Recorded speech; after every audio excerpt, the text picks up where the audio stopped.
पहाड़ों की रानी मसूरी इस साल फिर रंग बिरंगे उत्सव के लिए तैयार है। विंटरलैंड कार्निवल का शुभारंभ 24 दिसंबर 2025 से होगा और यह 29 या 30 सितंबर तक चलेगा। इस बार का आयोजन उत्तराखंड की रजत जयंती और इंद्रमणि बडोनी की 100वीं जयंती को समर्पित है। एसडीएम मसूरी राहुल आनंद और नगर पालिका अध्यक्ष मीरा सकलानी ने ब्रोशर लॉन्च करते हुए बताया कि 95% कलाकार स्थानीय होंगे। कार्निवल में शोभा यात्रा, सांस्कृतिक संध्याएं, food festival, motor bike rally, marathon, star gazing, heritage walk और एडवेंचर स्पोर्ट्स आयोजित किए जाएंगे।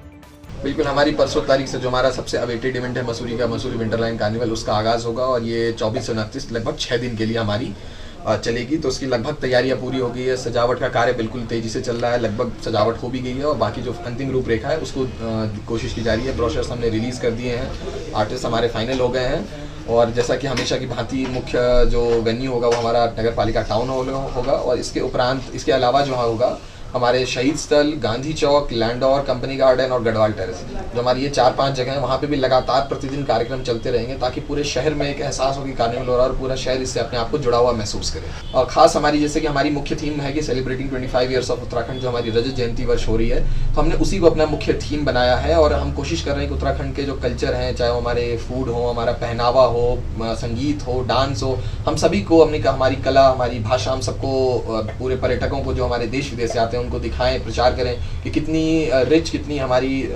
संस्कृति सभ्य है, मतलब भव्य है और वो उसका प्रचार हम वहाँ तक कर पाए। तो ये हमारे मुख्य रहने वाले हैं और हमने कलाकारों में भी प्राथमिकता जो है लोकल्स को, जो हमारे उत्तराखंड के कलाकार हैं और स्पेशली जो हमारे यहाँ के उभरते हुए सितारे हैं, उनको मौका दिया गया ताकि उनको भी एक प्लेटफॉर्म मिले जहाँ वो अपनी कला का प्रदर्शन कर सकें और भविष्य में और बड़ा मंच पे जा सकें। हमारी कोशिश यही है कि हम ऐसा कार्यक्रम करें जिसमें संपूर्ण शहर, चाहे वो बच्चे हों उनके कॉम्पिटिशन्स हो, चाहे वो महिलाएं उनके अलग कॉम्पिटिशन्स हो, और जैसे हमारी प्रोग्राम्स भी हैं, हमने कुछ उसमें बैंड्स रखे हैं, कुछ रैप शोज रखे हैं ताकि यूथ अपने आप को डांस हिप हॉप्स रखे हैं, बॉलीवुड नाइट्स भी रखे हैं और इसके अलावा जो हमारी प्रमुखता है कि हमारी उत्तराखंड की, हमारी चाहे वो वीर माधो सिंह भंडारी की नाटिका हो, चाहे इंद्रमणि बडोनी जी के ऊपर एक डॉक्यूमेंट्री हो, हमारी उत्तराखंड के ट्रेडिशनल फोक नाइट्स हो, हमने चाहे हमारे उत्तराखंड के अलग सिंगर्स हो, हिमाचली, जौनसारी, कुमाऊनी, गढ़वाली, हमने हर तरह की सूफी नाइट्स को सम्मिलित करने की कोशिश की है कि हर एक व्यक्ति जो है शहर का अपने आप को इससे जुड़ा हुआ महसूस करे, क्योंकि ये पूरे शहर का कार्निवल है, ये किसी एक व्यक्ति या किसी प्रशासन का कार्निवल नहीं है।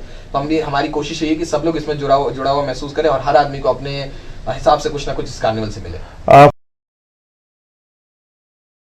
सिर्फ प्यार ही एक जज्बात नहीं होता, अपनों के साथ घर बनाना भी प्यार होता है। आप इस धूप में कितनी अच्छी। और ट्रूमेट अप्लायंसेस के साथ आपका दिल और घर दोनों चले परफेक्ट सिंक में। ट्रूमेट अप्लायंसेस के साथ लिखिए एक नई कहानी और देखिए हमारी फिल्म गुस्ताख-ए-इश्क, जो आ रही है 28 नवंबर को सिर्फ थिएटर्स में।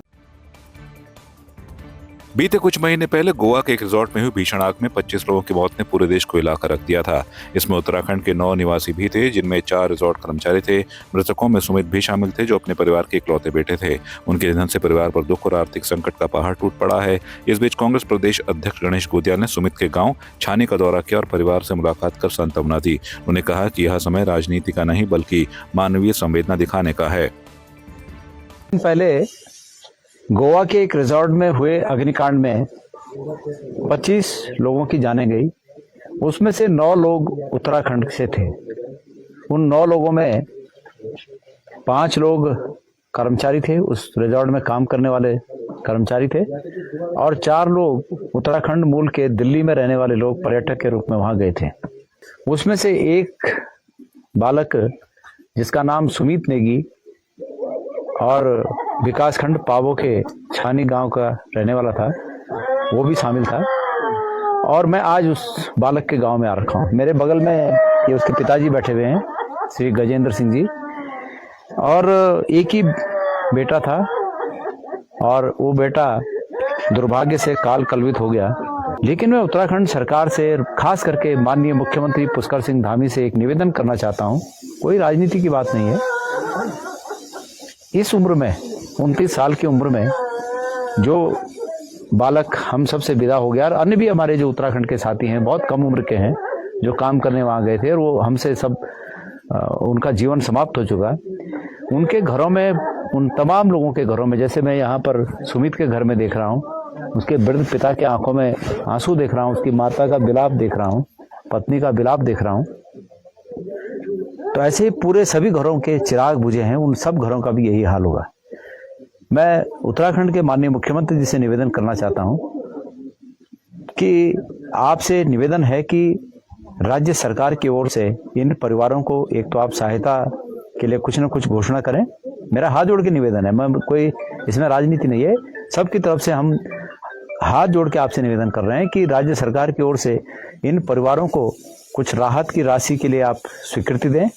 और दूसरा, इतनी कम उम्र में इनके ये जो चिराग बुझ गए, तो उन बेटियों के लिए, जिन बेटियों का सुहाग उजड़ गया, वो बेटियां सम्मान के साथ अपनी जिंदगी गुजर बसर कर सकें, तो कोई रोजगार के साधन इनके लिए विशेष रूप से उपलब्ध कराए जाएं, कुछ रोजगार उपलब्ध कराया जाए। सिर्फ प्यार ही एक जज्बात नहीं होता, अपनों के साथ घर बनाना भी प्यार होता है। आप इस धूप में कितनी अच्छी। और ट्रूमेट अप्लायंसेस के साथ आपका दिल और घर दोनों चले परफेक्ट सिंक में। ट्रूमेट अप्लायंसेस के साथ लिखिए एक नई कहानी। और देखिए हमारी फिल्म गुस्ताख इश्क, जो आ रही है 28 नवंबर को सिर्फ थिएटर्स में। गोवा रिसोर्ट अग्निकांड में मृतक जितेंद्र सिंह रावत के परिवार को आर्थिक मदद दिलाने को लेकर देवप्रयाग जन अधिकार मोर्चा ने आवाज उठाई है। समाज सेवी गणेश भट्ट के नेतृत्व में मोर्चा के कार्यकर्ताओं ने उपजिलाधिकारी कीर्तिनगर से मुलाकात कर ज्ञापन सौंपा। गणेश भट्ट ने कहा कि हादसे को 15 दिन हो गए, लेकिन राज्य सरकार ने अभी तक परिवार को आर्थिक मदद नहीं दी है। उन्होंने चेतावनी दी कि अगर 15 दिन के भीतर मदद नहीं मिली तो धरना प्रदर्शन किया जाएगा। देखिए, 6 दिसंबर को गोवा में एक क्लब में देवप्रयाग सहित उत्तराखंड के 5 लोग वहां पे नौकरी कर रहे थे। टोटल 25 लोग वहां पर थे मौजूद उस घटना के समय। और 6 तारीख को उस क्लब में जब आग लगी तो उस आग लगने से 25 लोगों की दुखद मृत्यु हुई। उसके बाद जो उस क्लब के मालिक थे उनको गिरफ्तार भी किया गया, और जो डेड बॉडीज वहां से थी उनको गोवा सरकार ने अपने खर्चे पर हर राज्य को भिजवाया जिस राज्य के वो लोग थे। तो वहीं मेरे देवप्रयाग क्षेत्र के संकुल्ड, जामनीखाल क्षेत्र में संकुल्ड एक जगह पड़ती है, संकुल्ड गांव का एक युवा उसमें भी था, जितेंद्र सिंह रावत, जिसकी दुखद उसमें मृत्यु हुई। क्योंकि उनकी डेड बॉडी जिस दिन पहुंची घर पर, उसी दिन विधायक जी भी उनके घर पर मौजूद थे। तो हमें ऐसा लगा कि जब विधायक जी आ गए हैं, यानी सरकार खुद पीड़ित के घर पहुंची है, तो निश्चित तौर पर उनकी मदद होगी। क्योंकि कई बार तो सरकार तक संदेश पहुंचने में ही समय लग जाता है, लेकिन बॉडी बाद में पहुंची और विधायक जी पहले पहुंच गए थे, तो हमें उम्मीद है थी कि इनको जरूर राहत राशि मिलेगी। लेकिन दुखद विषय यह है कि उस घटना के 15 दिन बीतने के बाद अभी तक जितेंद्र के परिवार को 1 रुपए की आर्थिक मदद न तो सरकार ने दी है, न स्थानीय जनप्रतिनिधि ने दी है, जो वहां पे फोटो खिंचाने के लिए पहुंचे थे, शोक संवेदना व्यक्त करने के लिए पहुंचे थे। आज 15 दिन बाद जब हमें ये जानकारी मिली, उनके मौसा जी ने मुझे फोन किया, जो दिवंगत हुए हैं। उनके भाई से मेरी बात हुई है। उनकी माता जी अकेली हैं, पिता का साया उनके सर पर नहीं है, कच्चे मकान में वो रहते हैं, उनको बहुत सारी सरकारी योजनाओं का लाभ नहीं मिला। ऐसा पीड़ित परिवार जिसके भाई की मृत्यु के बाद दूसरे भाई की नौकरी भी छूट गई, 3 महीने पहले ही वो जॉब पर गए थे, उसकी भी नौकरी छूट गई। उसकी मदद तुरंत होनी चाहिए थी, पर वो नहीं हुई। आज हमने एसडीएम के मार्फत मुख्यमंत्री जी के लिए और विधायक जी के लिए ज्ञापन दिया है कि 15 दिनों में गोवा सरकार ने जो कहा है कि हम 80 लाख रुपए रिलीज कर रहे हैं, 80 लाख का मतलब हो गया प्रत्येक के हिस्से में 3.5 लाख रुपए आते हैं, और 2 लाख रुपए केंद्र सरकार ने बोले हैं। इस हिसाब से तुरंत उनके पास 6 से 7 लाख रुपए आ जाने चाहिए थे, लेकिन उसका अभी तक अता पता नहीं है। एसडीएम साहिबा ने आज हमें कहा है कि उन्हें भी केवल फोन पे सूचना मिली है, लिखित में कोई जानकारी उनके पास नहीं कि क्या मदद उनकी हो पाएगी। लेकिन आपने आज ये संज्ञान में लाया है, तो हम भी आगे लिखेंगे कि ताकि इनको जल्द से जल्द मुआवजा मिल पाए, उस गरीब परिवार की मदद हो पाए। वरना 15 दिन के बाद देवप्रयाग जन अधिकार मोर्चा के कार्यकर्ता एसडीएम कार्यालय में धरना प्रदर्शन करेंगे, क्योंकि वो संकुल का लड़का नहीं मरा है, वो पहाड़ का वो लड़का मरा है जो पहाड़ की रोजी रोटी चला रहा है। और इस तरह से रोजी रोटी चलाने वाले युवक मरते रहेंगे, कटते रहेंगे, और उनके घर वालों की अगर सुध नहीं ली जाएगी तो हम चुप नहीं बैठने वाले। देवप्रयाग जन मोर्चा के माध्यम से गांव वालों ने जिलाधिकारी महोदया को एक ज्ञापन दिया है, जिसमें उन्होंने जो गोवा अग्निकांड में देवप्रयाग तहसील के अंतर्गत जो युवक की मृत्यु हो गई थी, उनके संबंध में ज्ञापन दिया है कि उनको सरकारी मदद पहुंचाई जा सके। इसी संबंध में जिलाधिकारी महोदया के माध्यम से जिलाधिकारी महोदया से पत्राचार भी हो गया है, और जो भी सरकारी मदद संभव होगी सरकार शासन द्वारा प्रस्तुत की जाएगी, प्रदान की जाएगी। जी, वो सभी मांगे और उसमें उसको संलग्न करके जिलाधिकारी महोदया को पत्र प्रेषित कर दिया है, आवश्यक कार्रवाई होगी।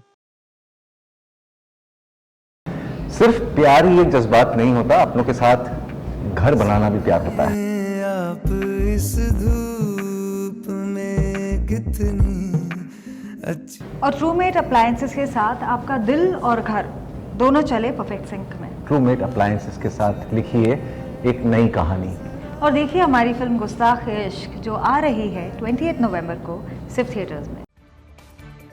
कुमाऊं की काशी के नाम से प्रसिद्ध बागनाथ नगरी बागेश्वर में हर साल माघ माह में लगने वाला ऐतिहासिक उत्तरायणी मेला 2026 के लिए तैयारियां जोर शोर से शुरू हो गई हैं। नगर पालिका ने मेले को इस वर्ष और भी भव्य और आकर्षक बनाने के लिए निर्माण और अन्य तैयारियों की टेंडर प्रक्रिया शुरू कर दी है। पालिका ईओ विनोद सिंह जीना ने बताया कि मेले को लेकर जिलाधिकारी की अध्यक्षता में बैठक आयोजित की गई। साथ ही नगर पालिका स्तर पर भी 2 बैठकें हो चुकी हैं। उन्होंने कहा कि इस बार मेले को यादगार बनाने के लिए हर संभव प्रयास किए जा रहे हैं। और मेले की हमारी लगभग पूरी तैयारी हो चुकी है। हमारे नोडल अधिकारी और के नामित किए जा चुके हैं जिला प्रशासन की ओर से। इसके अलावा हमारे तरफ से जो कार्रवाई होनी थी, जैसे टेंडर प्रक्रिया, कोटेशन प्रक्रिया, उसके लिए निकल चुके हैं अखबारों में। कोटेशन और टेंडर प्रक्रिया हमारी लगभग इस माह के अंत तक पूरी हो जाएंगी। बिल्कुल ऐसा किया है। इससे पहले जो हमारी बोर्ड बैठक हुई थी, उस बोर्ड बैठक में तय किया गया था कि हम 25 अतिरिक्त पर्यावरण मित्रों की इसमें सहायता लेंगे। तो हमने 25 बोर्ड की स्वीकृति है प्रत्येक वर्ष की भांति। तो इस वर्ष भी 25 रखे हैं, जिनसे सुचारू सफाई व्यवस्था बनाई जाएगी नगर में, ताकि किसी भी जनता इत्यादि को परेशानी न हो। सिर्फ प्यार ही एक जज्बात नहीं होता, अपनों के साथ घर बनाना भी प्यार होता है। आप इस धूप में कितनी अच्छी। और ट्रूमेट अप्लायंसेस के साथ आपका दिल और घर दोनों चले परफेक्ट सिंक में। ट्रूमेट अप्लायंसेस के साथ लिखिए एक नई कहानी। और देखिए हमारी फिल्म गुस्ताख इश्क जो आ रही है 28 नवंबर को सिर्फ थिएटर्स में। उत्तराखंड के कैबिनेट मंत्री सतपाल महाराज ने पिथौरागढ़ दौरे के दौरान नैनी सैनी एयरपोर्ट के विस्तार कार्यों का निरीक्षण किया। उन्होंने निर्माण कार्यों की प्रगति की जानकारी ली और अधिकारियों को आवश्यक दिशा निर्देश दिए। इसके बाद विकास भवन में आयोजित जन सुनवाई कार्यक्रम में मंत्री सतपाल महाराज ने आम जनता की समस्याओं को गंभीरता से सुना। जन सुनवाई में आई फरियादियों की शिकायतों को एक एक कर समाधान किया गया। मंत्री ने जिलाधिकारी को निर्देश दिए कि सभी मामलों का निस्तारण पारदर्शिता और तय समय में किया जाए। यहाँ पर जन सुनवाई का कार्यक्रम था और जनता की जो यहाँ मांगें थी वो हमने सुनी हैं, उनकी समस्याएं सुनी हैं। कहीं पर पेयजल में प्रदूषित पानी आ रहा है, उसका निराकरण करने के लिए हमने आदेश दिए हैं। सड़कों का मामला है, उसके लिए हमने कहा है। सौंदर्यकरण मंदिरों का जो सौंदर्यकरण करने का उन्होंने कहा है, तो उसके लिए हमने आदेश दिए हैं कि इन पर तत्काल कार्रवाई की जाए। और सौंदर्यकरण का फंड नहीं होता है, परंतु फिर भी उसके लिए प्रयास किए जाएंगे कि उसको हम टूरिज्म से या और किसी से या मुख्यमंत्री घोषणा के अंदर लेकर के उन कामों को किया जाए। सिर्फ प्यार ही एक जज्बात नहीं होता, अपनों के साथ घर बनाना भी प्यार होता है। आप इस धूप में कितनी अच्छी। और ट्रूमेट अप्लायंसेस के साथ आपका दिल और घर दोनों चले परफेक्ट सिंक में। ट्रूमेट अप्लायंसेस के साथ लिखिए एक नई कहानी। और देखिए हमारी फिल्म गुस्ताख इश्क जो आ रही है 28 नवंबर को सिर्फ थिएटर्स में। आपकी इस पर क्या राय है, हमें कमेंट कर जरूर बताएं। इसके साथ ही आप हमारे YouTube चैनल को सब्सक्राइब कीजिए। आप हमें Facebook, Instagram, Twitter पर फॉलो भी कर सकते हैं। और संवाद 365 के साथ एक क्लिक में जुड़ने के लिए डाउनलोड कीजिए संवाद 365 ऐप।